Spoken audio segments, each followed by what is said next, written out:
People are talking about NFL QBs and why they think that they're very underdeveloped in the NFL and everything like that. And personally, I think it goes back all the way to college. Now, credit, I don't have my mic.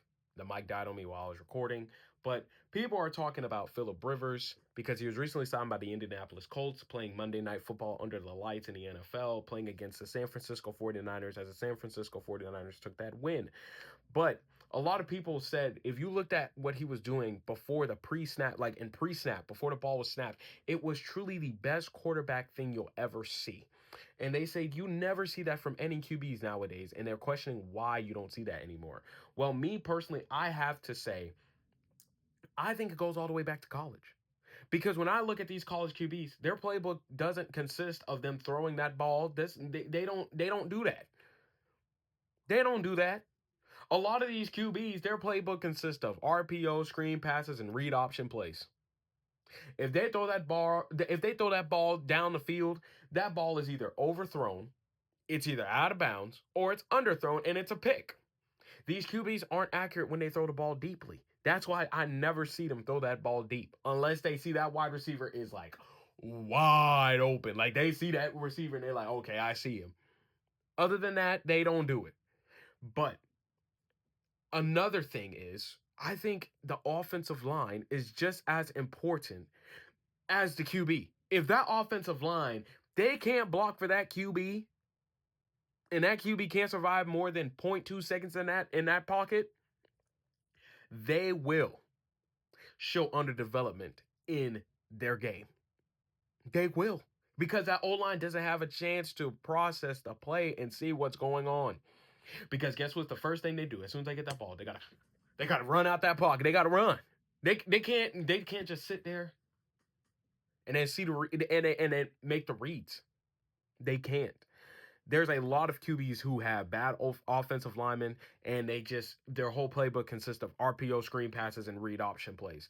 Now, the next thing, which is a small detail but it is important to me, is that quarterbacks nowadays don't have snap counts. They don't. Their snap count, when you look at Jackson Dart when he talks to John Gruden, this is literally their snap count. That's their whole snap count right there for you.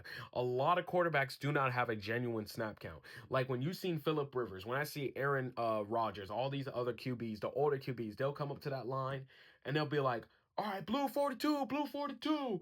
Hey, hey, hey, Samuel, Samuel. Hey, O-line, Florida, Florida, Florida. Wait, wait, wait, wait, wait. Hey, hey, hey, roll over, roll over, roll over. Ready, set, go. A lot of days nowadays, this is what the QB does.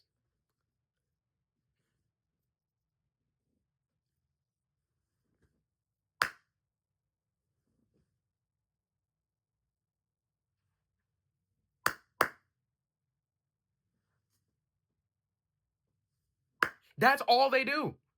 If they snap one time and it doesn't work, guess what? They look at the coordinator for 5 seconds. All right,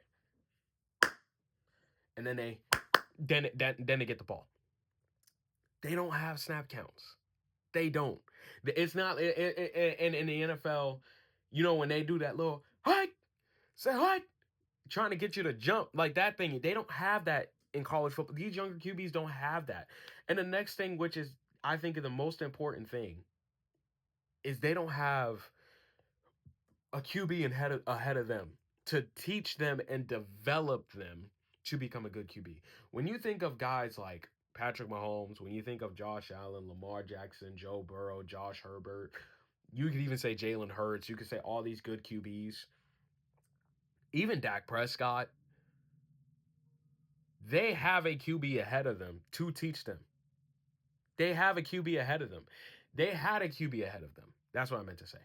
When I look at Joe Burrow, he had Andy Dalton. When you look at Patrick Mahomes, he had Alex Smith. When you look at Jalen Hurts, he had Carson Wentz. When you look at Lamar Jackson, he had Joe Flacco. When you look at Dak Prescott, he had Tony Romo.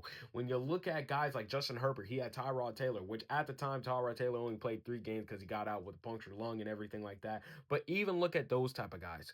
They had a QB ahead of them that taught them the game of football. Even look at Aaron Rodgers, Tom Brady, Ben Roethlisberger. All those guys had a QB in front of them that taught them, and they just became ascendant to the game of football. It's rare that you're going to get a guy like Bo Nix who instantly comes in and tears it up in the league. It's rare that you're going to get a guy like Jaden Daniels who's going to come into your NFL franchise and instantly start tearing it up.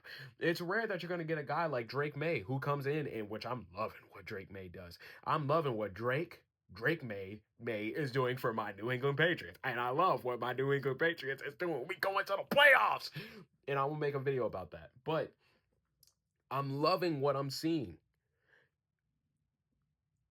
The thing with the NFL QBs, if you don't have somebody to teach you, not even just NFL QBs, but in life in general, if you don't have somebody to teach you and you have to go in there blindly trying to find your way through it, it's not going to work as much as if you have somebody who's been through the ropes, who's been through it all, seen the ins and outs of the business of the game.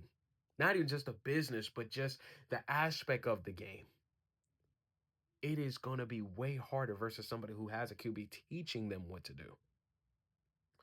And even when I look at the QBs who are recently drafted, look at Quinn Ewers when he has Tua Tagovailoa. Credit. Quinn is getting his time to shine, but Tua has been shaky. But then look at Tua Tagovailoa and Quinn Ewers. Look at Jalen Milroe and Sam Darnold. And then when you also look at Jackson Dart when he has Jameis Winston and Russell Wilson, he's gonna get that development time. And if you even look at Tyler Shaw, even though Spencer Rattler, he's not too far from him, but look at what he has. Those type of QBs will be something in the future. Look at Jordan Love with the Packers.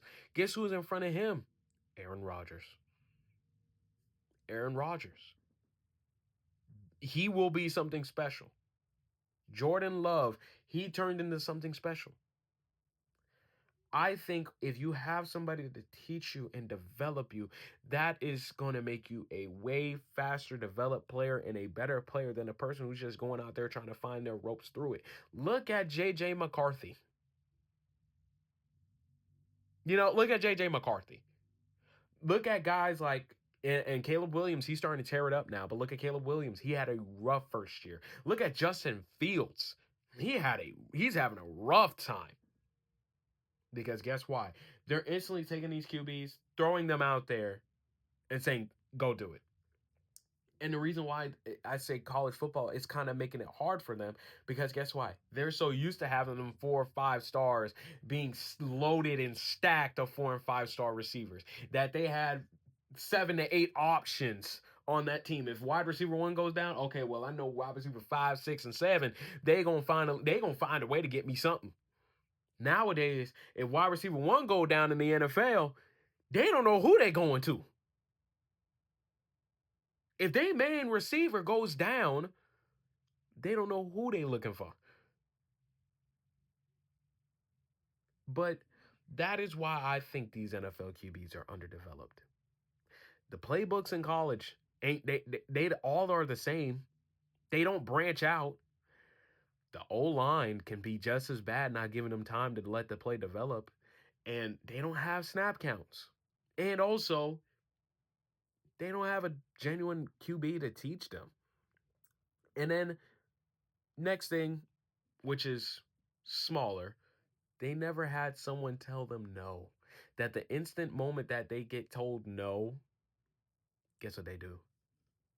Portal time. They hit the portal. But y'all let me know in the comments what you think about this. Make sure you like, comment, share, and subscribe. And also, Merry Christmas Eve to everybody. Merry Christmas, all this and that. And I will have more videos out there for you. Make sure you like, comment, share, and subscribe. Merry Christmas, everybody.